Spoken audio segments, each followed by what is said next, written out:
All right, guys, welcome to another edition of Chat with Charlie. And my co-host is Dr. P. What's going on, Charlie? Yeah. Nothing much, guys. What's up? Breathe, Charlie. I agree 100%. Let me just be clear here. He does not agree with everything not I say. Not everything. Hey, Charlie, it's time for your one-on-one. I do it for fun. Fun? No alligator. We are in the people business. Have to have the right person. The game is not over. Because I want to beat everybody. I just want to be me. Chat with Charlie and Paulette. Yay! It's going to be a good 2-3. I'm going to enjoy it. We may have to cut this out, Mark. No.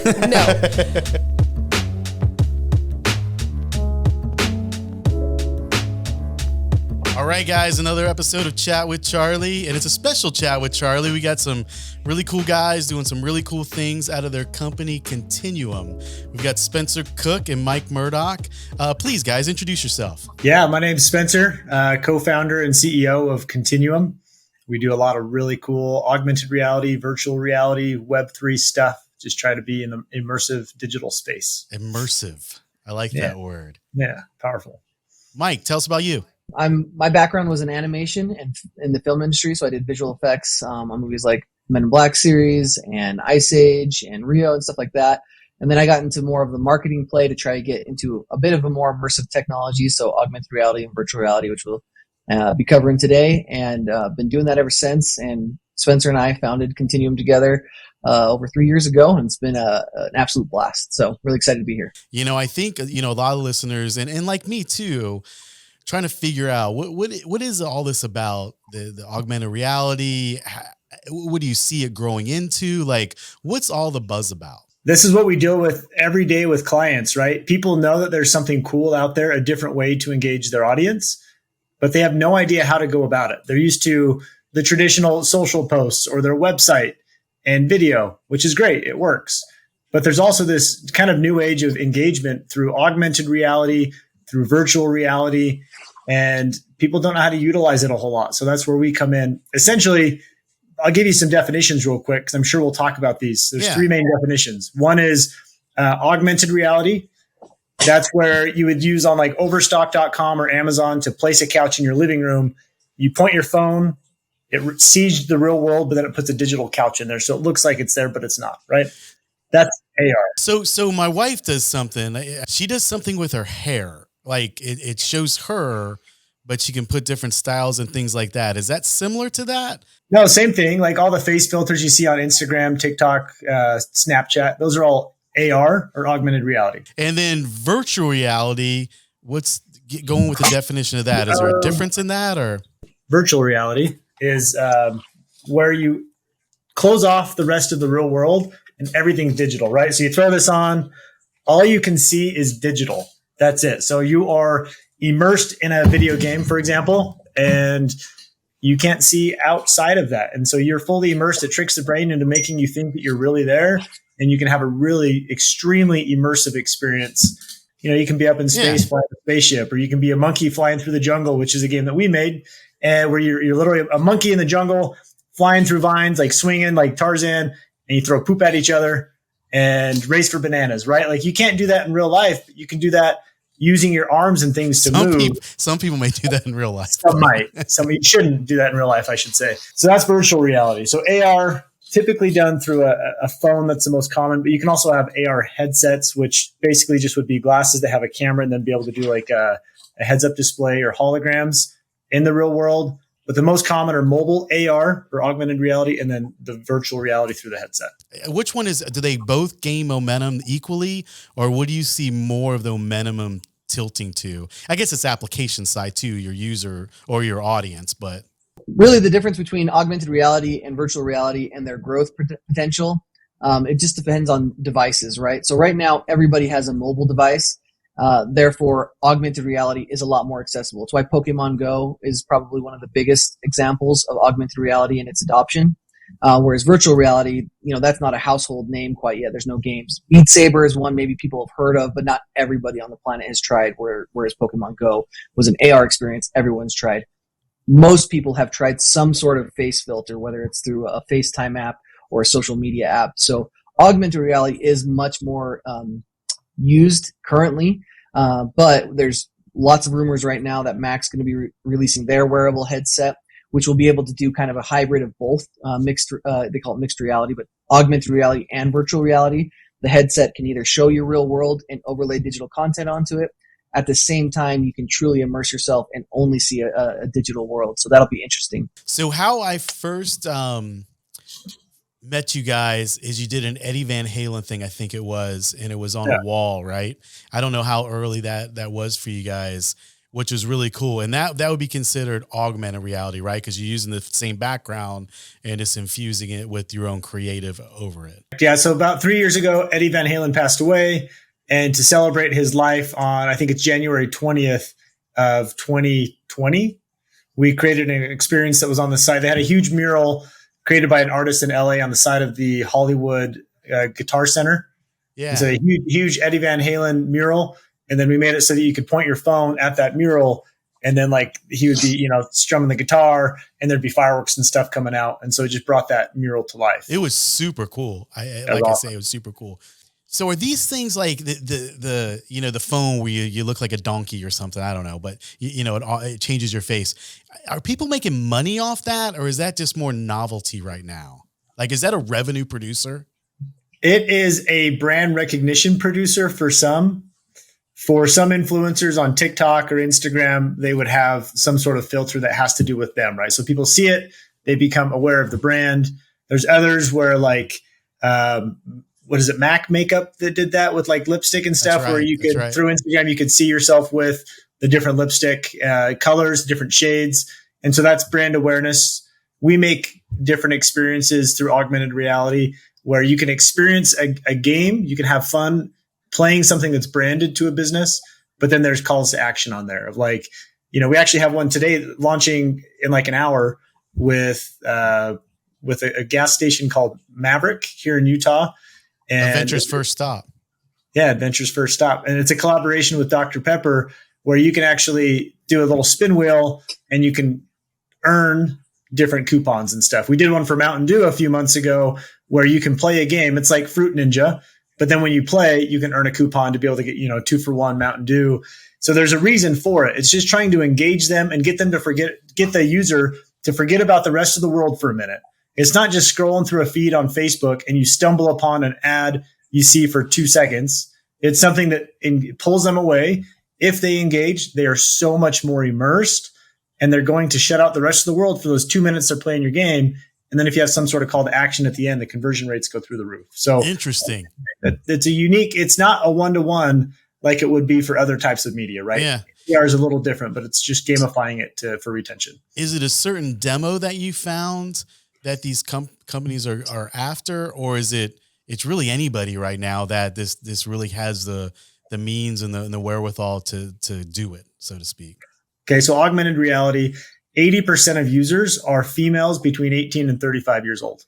A high majority of females are more likely to engage or respond to an AR platform.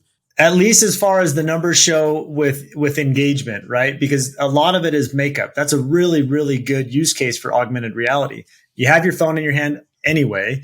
And before you purchase some makeup or buy something for the home, you can test it in AR. So women are actually, it's 80% more likely it's going to be a woman between 18 and 35. Like most people like shopping for the experience too, right?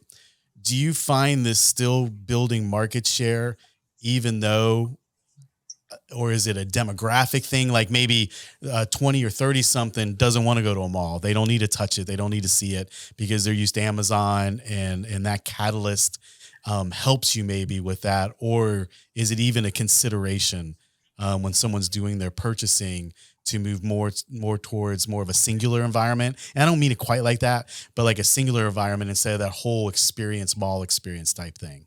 So there's been a lot of talk in the past year, and it's kind of died down recently about this metaverse idea where everything's kind of a digital representation, and there could be digital twins of both yourself as like an avatar and retail locations or theme parks or social hubs or whatever, and you can engage either with a product or company or other individuals socially in kind of this synthetic metaverse type space.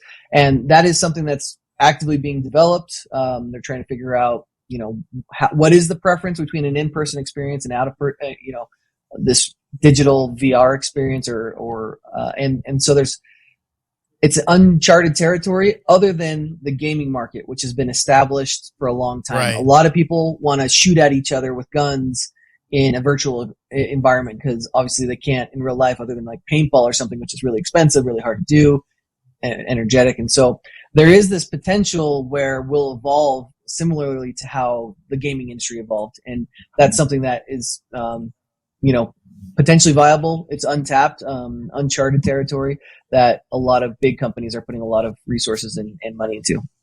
Do you think it's limited to games, or have you found other uses for this? Like with AR, I get it. It's a tool that you can increase your sales. You can target your audience better. It's a great leader into what people are using, right? No matter what happens with TikTok in a year or so. But is VR headed down that same direction, or is it limited by the gaming kind of world so far? Well, it's an interesting question because when we talk about VR, we talk about, like I was explaining before with just the VR headset. They've kind of made it so that this VR headset can now be an augmented reality headset as well, where you can use these little cameras as a pass-through, and then it reprojects what it sees around you so you can see it. So even though you don't have a window or glasses, right, to look through, you can see what the cameras see, right? And so that allows for a lot more use case. And so now there's these new headsets, like Apple's new headset that are announcing in June, and then Meta, who made the Quest, which I just showed you. And you can see through to the real world, which allows you to do a lot of things. One would be like a productivity app. It's not a game, but it's basically, it allows you to have digital monitors in a cool environment. So I could be in space, but I could have 10 different monitors with my Slack and my email and my YouTube playing, but they're all around me. So I could literally spin around and I can see screens all around, or I could rearrange them any way that I want. And I can actually use my real world keyboard and it can link up so I can see a digital version of that on my desk. And it's insane. And it sounds ridiculous, but really, Mike spends about a month every year in Florida. And so this last year he took the Meta Quest Pro and he spent a month in VR basically during his work hours. And I've done quite a few hours here at the office just doing it. And it's pretty awesome. It has its pros and cons for sure, but it beats taking the laptop 10 times. Is it absolutely. Cost prohibitive for the average person, or is it at a point now where it's because of density with the product and things, the prices come down and technology is just, overlaid that? I would say that it's still cost prohibitive for the mass adoption part of it, but that'll change over time. And I think that's the play that both Meta and Apple foresee and why they're putting time into it. So it sounds like the Pro that Spencer was talking about is $1,000 right now. And for an optional piece of hardware, that's cost prohibitive to the majority of consumers. The white version that he has, that he's been showing you guys, that's just the typical Quest 2. That's much more consumable. It's about $350, I believe, is the current price. And that's something that a gaming market is totally on board with. And then the Apple headset that's coming out is rumored to be around $3,000. Obviously, very cost prohibitive, especially when somebody would rather probably have a phone than this device that they can wear on their head that has limited Didn't they uses. try eyeglasses at one time? That was Google did supposed to be a while something. ago. Did that Google. just bust, or what was? It was just way too early. I think the battery life was a big issue. It didn't actually do real world tracking of any type, so it was really just an overlay. So it was like a notification center that was on your eye that looked really weird. Battery didn't last long.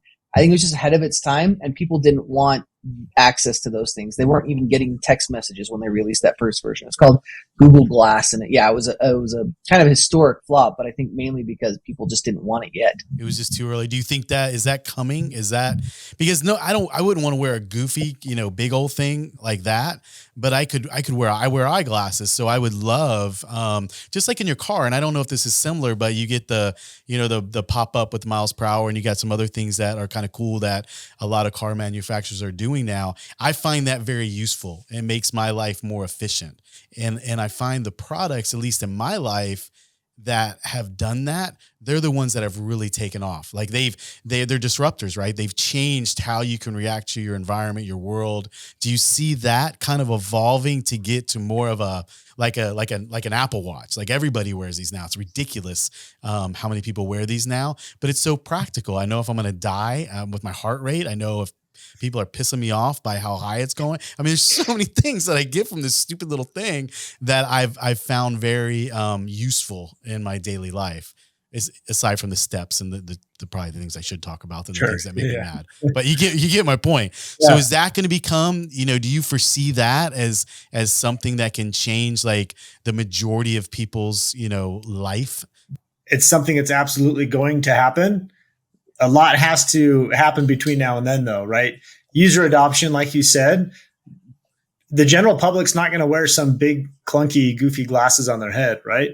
Ray-Ban teamed up with Meta, and they made some glasses that they has like a little camera on there, and they look great, but it doesn't have a whole lot of capability, right? Right now, it's just like recording little videos with kind of okay resolution. What has to happen is they've got to make glasses that are sleek, but capable enough to be able to notify you with like the HUD or the heads up display you referred to with a car, to be able to have a little hologram pop up and it comes down your glasses and shows text message from wife, and it shows it there and gives you the option, or to be able to have, wayfinding with directions, show you how much further you have to go, how far you've run, speed, whatever. That stuff's all going to happen. It's just the hardware is a big issue, but then also user adoption. It's got to look and feel really good before people actually want to wear it in public. So we have a tram here that runs all Norfolk, and you can look in the windows. There's absolutely no one on there. And the theory was, or from the feedback that we got, was people just didn't want that. They don't care about having 5 people in their car and being fuel efficient. They want to be by themselves in their own car, listening to the radio, having their own thing. And that's where I was going kind of with a little bit of a correlation with this product based on demo. Cause like my mom, she's not going to buy anything that she can't feel it, right? Or she can't go there. But I think generational, especially maybe for younger audience, like people that are in elementary school or junior high now, they're so adopted with this that they don't even understand life without it. So they're more easily adaptable to things that are going to come in the future, like the glasses, like VR, like different marketing tactics with the augmented reality for like Maverick or something like that. It's not just a big gulp store, right? You're going there for other things, and it's kind of a culture thing. It absolutely is a generational thing, right? Not everybody in this younger generation is on board with it either, right? A lot of them are opposed. However, you look at, Continuum made a game for the Meta Quest, and it's called Monkey See, Monkey Doo Doo, right? The game I was explaining earlier, swinging through vines, throwing poop at each other. It's free to play. You just download it for free. The way we monetize is with in-game cosmetics. It doesn't change how good you are. It doesn't change your skill set or anything like that. You just look different, but only digitally, right? But that's what people pay for. So you look at some of these.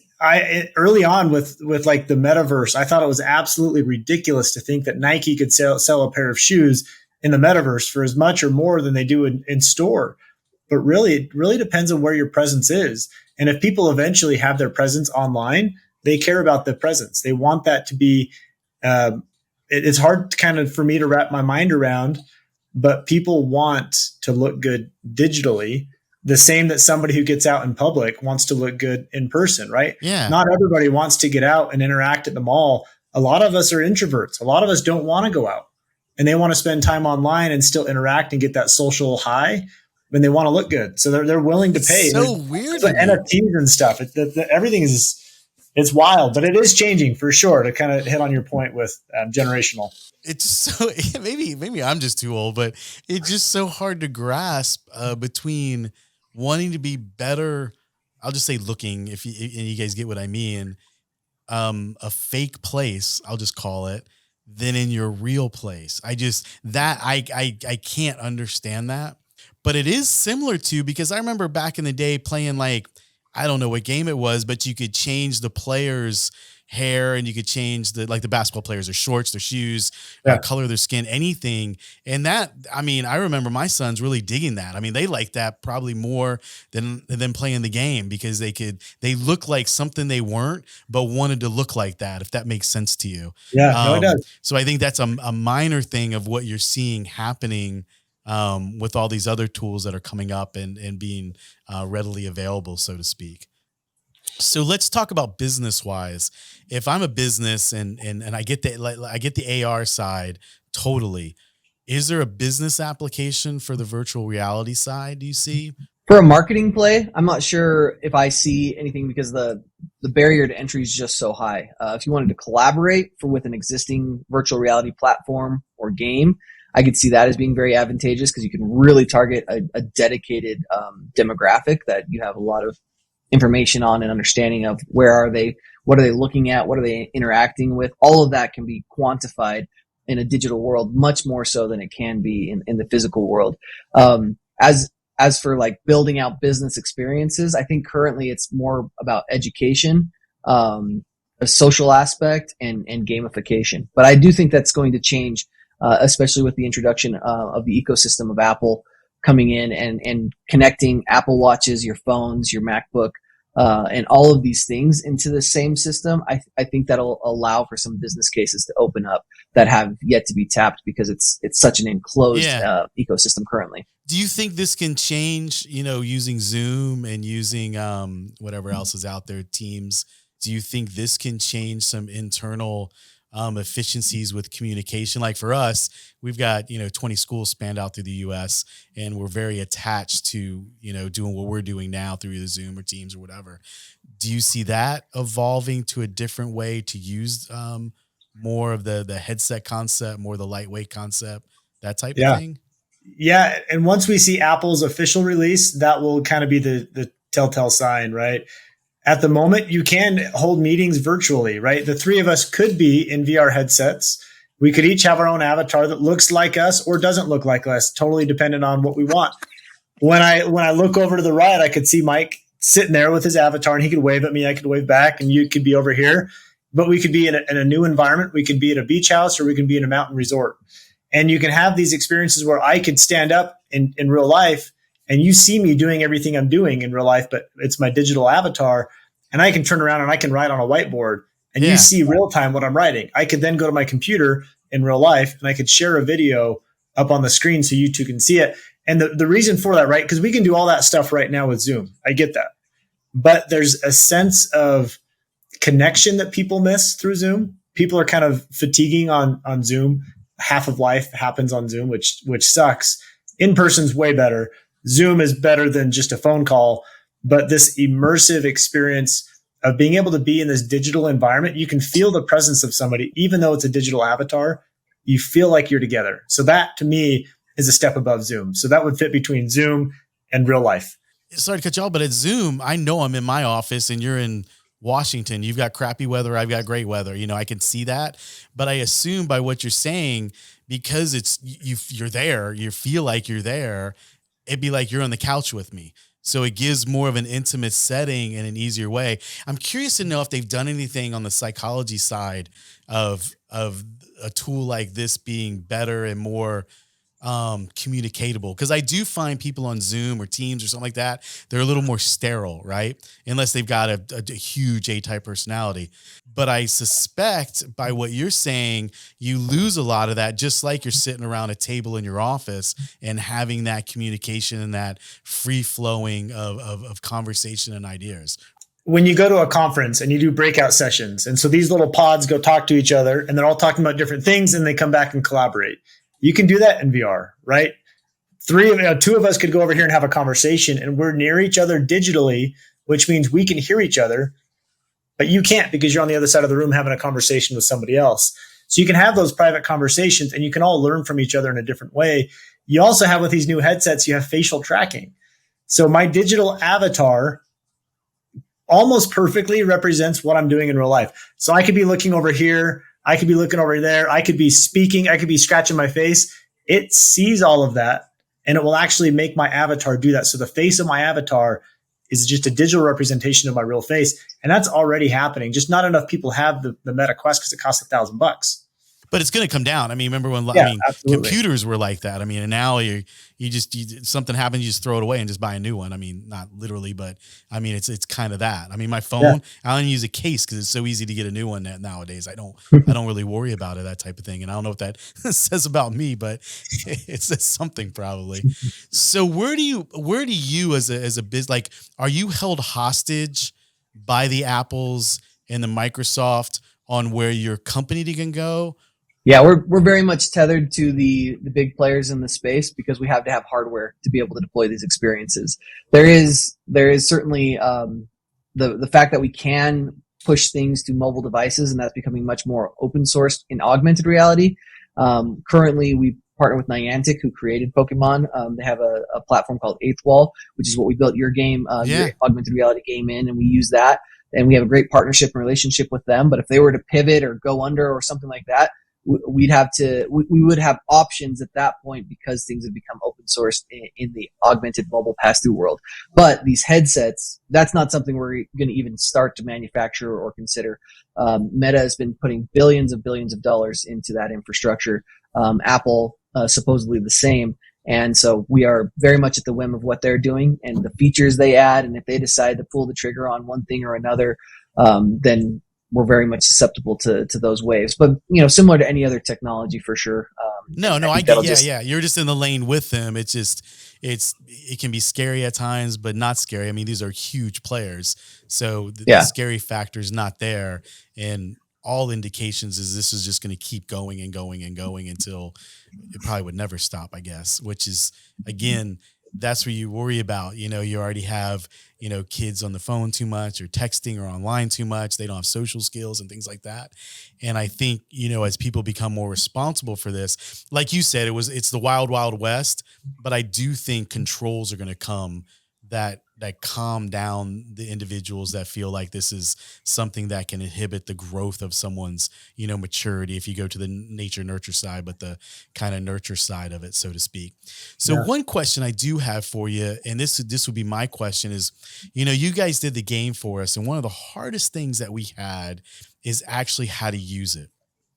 And as you work with Maverick and these other companies, do you guys also give consulting on how to use this the best way to say, if you're, getting this at X and, using this tool, you should see 5X of that and the analytics behind it is that part of it too? Or are you guys just makers and then, here you go?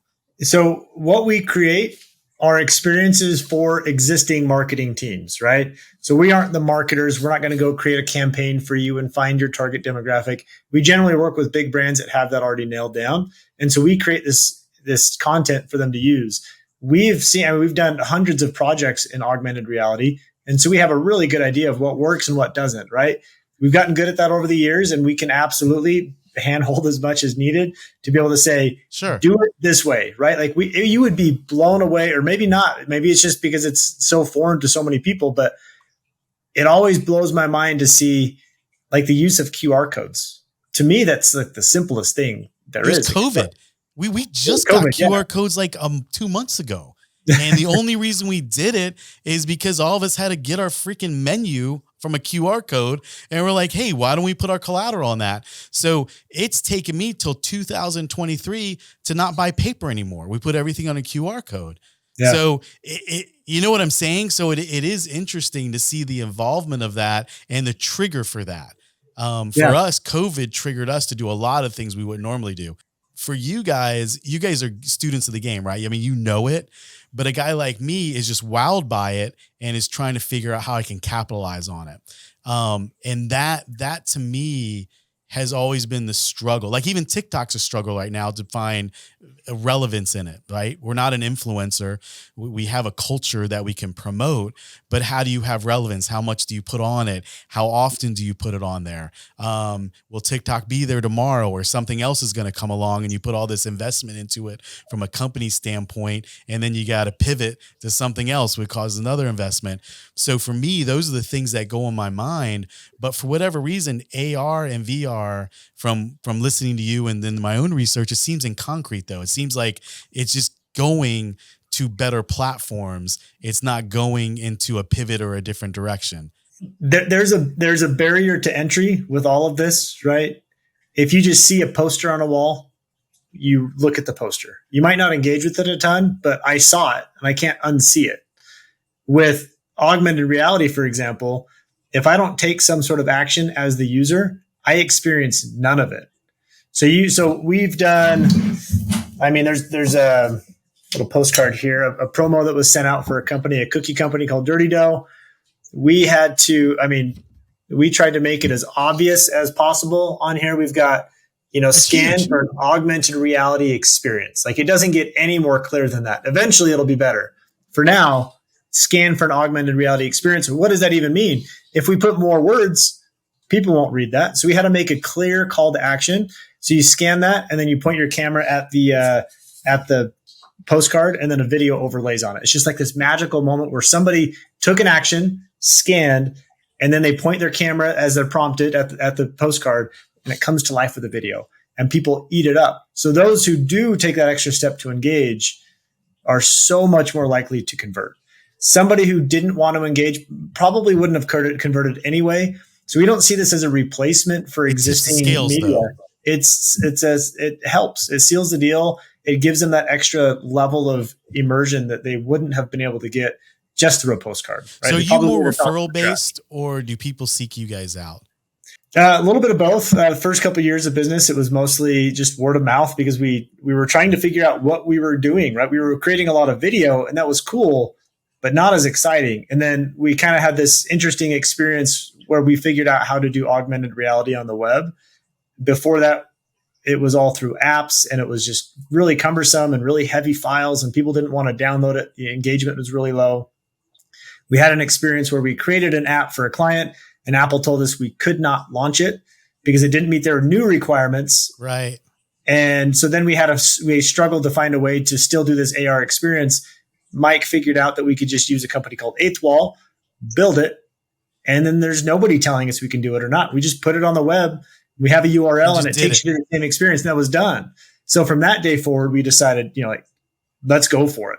And so now we're promoting us online as well as word of mouth, but a little bit of both. So how would I find you? I'm a typical, marketing officer. There's a lot of noise. There's a lot of things, and it's just so hard to keep track of what I should be doing now to generate, revenue or any way you want to call it, or get the highest yield possible. So how would I find out about you, about this? Have you found ways of doing that, or? As far as Continuum's outreach approach, or are you saying if somebody knows about us and is interested and wants to learn more? I think both. I wouldn't know this if I didn't see the Van Halen thing and start talking to you guys, the Eddie Van Halen thing. So I think obviously that's one way, but most of the people that you're going to deal with that probably are shot callers, maybe I'm wrong, are my age, right? And we're slow to adapt. We're more traditional. It's like you're showing a DM piece. First off, I would say no one's even doing DM, right? But then I did a little bit of research and took my opinion out of it, and actually DM's coming back a little bit because there's such few mail. So now it's like an untapped market because you don't get mail anymore. So people are taking advantage of that now. So how do you do that to help them understand, hey, your acquisition costs can come down, and you can promote a brand reputation so much better by doing, X? We see that as long as we're findable online. So if someone searches like augmented reality development, or we have a lot of partners that do have big presence online and they promote our products, those kinds of things. If you stumble upon it, once that thought has already crossed your mind of like, hey, this group did AR. Well, when can we do it? And then if we can be present there, then that's when we convert and we get new clients, right? If we're doing the outreach, we can make like these awareness campaigns, but it's a really long road to get that group or that CMO to actually finally realize that, hey, you know what? Augmented reality is a good solution for what we're doing. It's supplemental. It's not a replacement. And people don't get that. So our outreach, we have okay results, but really we see that if somebody searches it, they find us, and then it's really good conversion rates for us. Well, it is a replacement to some extent. I mean, It depends on the demo, right? I mean, Sure. I don't know, every company's got different target ages. For us, it's anywhere from 19 to 35. That's usually our sweet spot. So this fits with us, right? TikTok now, they've done so many things on TikTok where, where we were having very little in lead mix with social or even on the organic unpaid side, TikTok is actually throwing inquiries our way. It's an acquisition source now, the way they've built it. So it did replace some things. We have something called pay per lead. And just so you guys know what that is, it's just like a banner ad, but the provider, the aggregator sends it out to like 10 other clients or 20 other clients. So they may want a certain thing, but that thing's going to be, sent to 20 other different companies, and it's who gets to the front door first and opens it and says, hey, yeah, come and buy our stuff. So TikTok and social for us actually replaced PPL, which was very traditional for 30 some years. And so is SEO. SEO of late, especially with content and the way people read content now and the use of keywords, SEO is becoming a way bigger player than it ever has before in SEM. This is, I think, another channel for people to really understand, especially if their demo is where that kind of sweet spot is of use. Yeah, no, I absolutely do it. It is a really good way to engage just at a different level. There's all sorts of stats, and it's varying based on what kinds of products. But in general with AR, or actually in general with purchasing online, if you want to purchase a product from a website, you'll visit that website on average 7 times before pulling the trigger to buy it. If you have the ability to place that product in your environment using AR, the average return to that website before making a purchase is 3 times, right? So less than 50% of the visits before they convert. And then returns are reduced by like 80%. Right. People are so much more likely to buy and so much less likely to return. So for physical goods, it's a fantastic way. For getting like awareness for, AIM or Centura or, Tidewater Tech, that's an engagement and awareness and a way to bring people together, make them feel like what you have, what you offer is more cutting edge than somebody else, right? If I get 2 pieces of direct mail, one is just a bunch of words and maybe a picture of some Adobe stock footage, and the other one has like an immersive, engaging game on it, it doesn't matter which school is actually better. My perceived value is the one that took the time to make this engaging experience. That one's better to me, even before I started doing research on them, right? It shows you care more. It shows that they're different. You assume that the curriculum that's going to be taught is going to be a higher caliber because the collateral was better. And I think that's a missed opportunity. 80% of the struggle is just getting the contacts and that, the addresses and the names and creating that actual, the flyer, or just for the example of DM. But really just that extra little effort is what makes all the difference in the world to convert. And I think a lot of people miss that. They just kind of do the bare minimum and call it a day and move on to the next campaign. No, I think you're right. We introduced, in fact, we just did a white paper on it. And you've met Gary before. We introduced video into our nurturing, just get them to raise their hand more. And from going from, a traditional, which always worked, was email, coupled with DM, coupled with phone calls and stuff like that. We did variable videos that, it says the person's name so they feel like they're talking to them, that type of thing. And it doubled our conversion by just introducing video. And one of the things we have found with this certain demo, no matter what your vertical is there's a herd mentality. So if they're like-minded people are doing it, they want to be part of that. They want to be with the same people like them.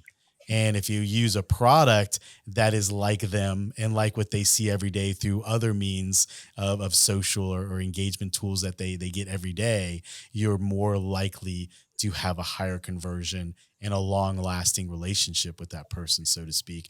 So, big question I have for you. What's on the horizon for you? I mean, you got to be bleeding edge, right? So, how do you look at yourself 10 years from now? Or do you even do that? Or are you just kind of just watching the tugboat kind of thing and just seeing where this is going? I really think that for a long time, we were very reactionary. We were always just chasing the lowest hanging fruit. I think for the first time in this past year, we've really decided that we want to look long term. We're aware of what's on the horizon to at least to an extent. Before, it was really nebulous and hypothetical, but it's starting to get more concrete with more devices, more investment, and more of a market, an addressable market. And because of that, we are more decisive and long-term thinking.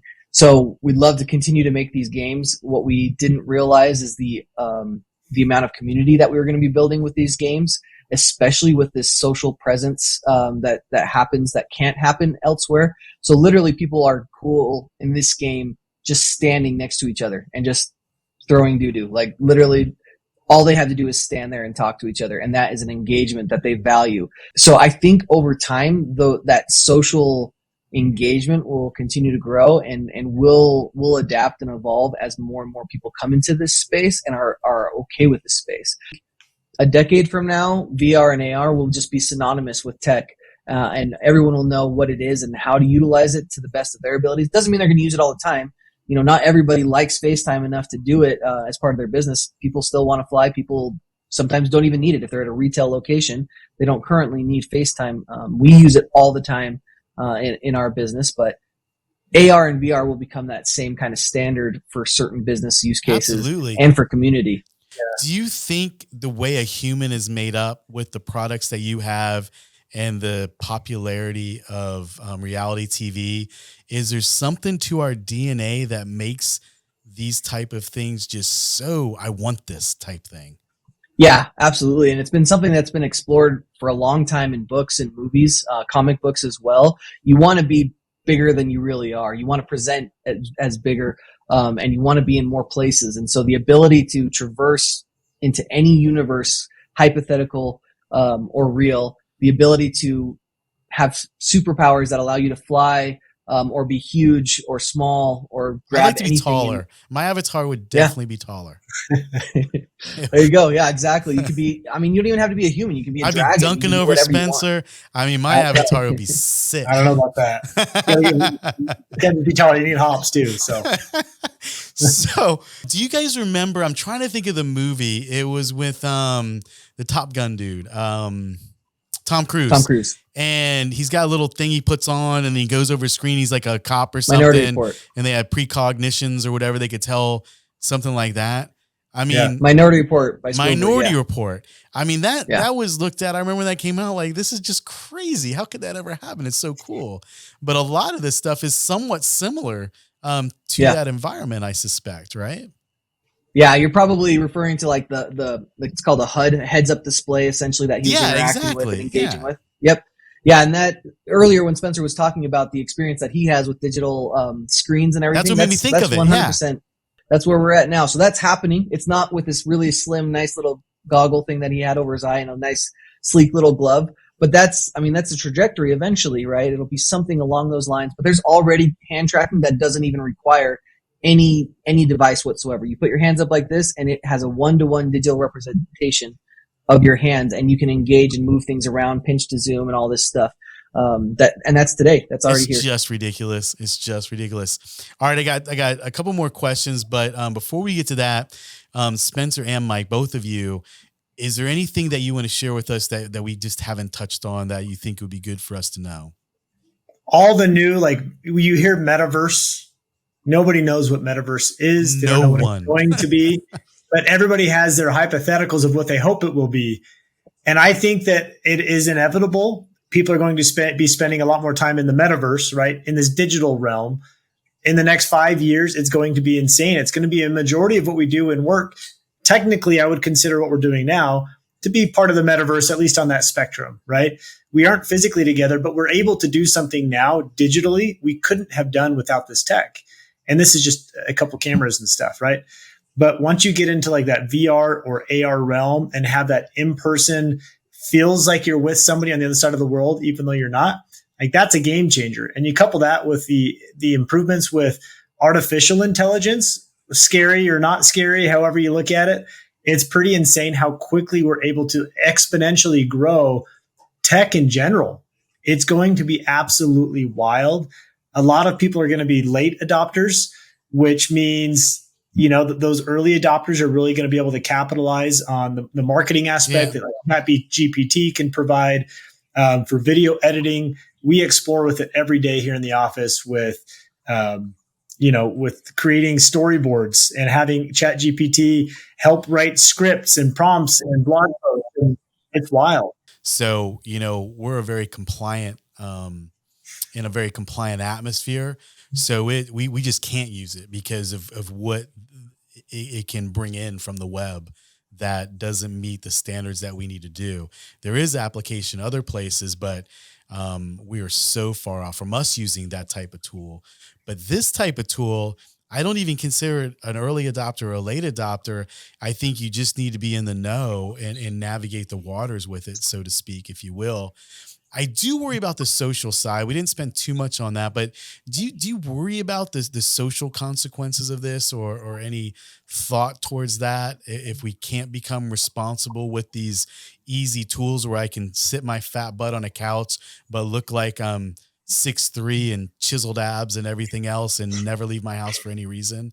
This is something we think about all the time, to be honest. And the way I see it is nothing's going to beat us being in the same room ever. A physical experience. Take the three of us, put us on some natural mountainside, and we have a chat. Yeah. That can't be topped. We're never going to top that digitally. But what I do see is how much engagement is happening currently with somebody holding their device like this and doing this action, right? That is about as low as it gets. And that's what the majority of kids are doing the majority of time. And it's causing a lot of social and anxieties, a lot of inability to communicate, a lot of stresses. They're not getting off their butt. Intentionally, we built our game so that you physically have to move. If you play our game for more than 5 minutes, you're dripping sweat because you're climbing vines, you're throwing dew, you're climbing up trees. And I think that's so much an improvement over scrolling on social media, right? Yeah. So to give social hubs where you're seeing a big, beautiful world that's in every direction. It's not your cramped basement or, apartment or whatever. It makes you feel like you're somewhere else. I do feel like that's an improvement. Is it as good as the three of us sitting on the side of a cliff? Absolutely not. But is it better than what is currently consuming the majority of kids' time? I think it's a huge improvement, even over traditional video games that require a controller and a 2D screen that you're looking at. So that's my take on it. You said that so well, and I'm glad you said that. It's an unfair compartmentalization of everything. And you said it so well. So thank you for that. Anything you've got for us too? Just that we may have missed, or you want to make sure we get out there? I think earlier you'd brought up like just what are the metrics and statistics on things. And I do think that, particularly in virtual reality, there's been a lot of studies done that show that the retention when somebody is educated in virtual reality in that sort of space, they actually, because there's an interactivity to it versus like say a video or a book where they're having to create the experience, there is a lot of research done to show that retention and adaptability or retention and just learning improve vastly in a virtual experience. So that's been pretty cool to see and witness. There was a school we just talked to recently that did an A/B test where they had people do a traditional method of learning. I believe with it was a catheter, I think, in introductions. Yeah. They had the normal version that they do with the dummy and everything, and then they did it virtually with a wearable headset, and they found that there was just a complete 1-to-1 in test results from those two things. And the cost benefits were huge too. So there's cost benefits, there's retention. Right? Yeah. So just, there are definitely in an educational side of things, analytics to support the enhancements that a virtual experience can give. It's kind of like how online education got started, really. I mean, if you look back, I mean, it was just a more efficient, as far as margin control and things like that tool to use, and you could spread your classes out differently and population control. So it's really all this stuff is really the same. It's just a different kind of way. I'll tell you what I do want to be an early adopter on. I think it'd be freaking crazy to have that VR tool and do these podcasts like that. So you're on the same couch together. You've got a different background. I think to the listener, it would be more enjoyable. I think from the tech side, it's more efficient to get more camaraderie or kind of more intimacy with the questions and things like that. So I think I will be looking for that, definitely, for sure. We got to do a chat with Charlie in the metaverse. So let's do it. That'd be fun.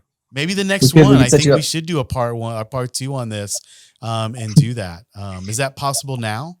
Yeah. Yeah. Absolutely. There's podcasts that do it now. Well, freak. All right, fine. You're still early. It's not the So, early yet. so we're gonna set that up, and we're gonna do that. Of course, I'll have to clothe myself and pick the right avatar that will be for me. Well, thanks, guys. We're gonna do this again. I want to do I want to try it and just see what it's like. And 2, I don't like anybody doing things before me, so I want to try that out. But again, Thank you guys. Thanks for sharing your knowledge, everything about it. If you guys hit me with your URL so everybody knows. Okay, it's continuum-xr.com. So guys, hit these guys up. They're doing some crazy cool stuff. Whether it's applicable for you right now or not, you owe it to yourself just to see it, check it out, and just find out what all these things are going on and it's about. I think Spencer and Mike are both easy to talk to, and I'm sure they wouldn't mind talking to you or filling you in on how this can work for you as well. So again, guys, I really appreciate it. You're going to see me 6'3", very tan and very chiseled on our next show together, and we'll go from there. All right. Thanks, Charlie. All right, guys. Awesome. Thanks a lot. See ya. Take it easy.